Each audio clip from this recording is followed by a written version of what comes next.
હમણાં બાપુ આફ્રિકાના કાળિયા તણે આવ્યા, બરવાળામાં કોકને પૂછ્યું કે ઢસા જવું હોય તો કે ધોળા થઈને જવાય. તો ઘડીક અરીસામાં જોયું કે આટલો બધો ફેર નહીં ભાંગ્યા. ત્યાંથી પાછા વહીએ. હવે આપણે થોડા થોડા ગામ છે. હા હા, બસ સ્ટેન્ડમાં એક ભાઈ પૂછેલું નહીં કે થોડા ક્યારે આવશે, તો ક્યાં કાળા જાય પછી આવશે. હા, અમુક આ જોવા જેવું. હા,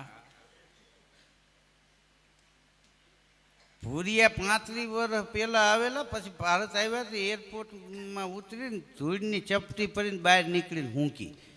હા, એ કે પહેલાં જેવી ભારતની માટીની સુગંધને સોયડેમ નથી. મેં કીધું તે ઉપાડ્યો એ પોદડો છે, આ બાજુથી લે. હા, આ માલ ફરી ગયો છે, બાકી તો આ ભારતની માટીની સુગંધને સોયડેમ હજી એવા જ છે કીધું.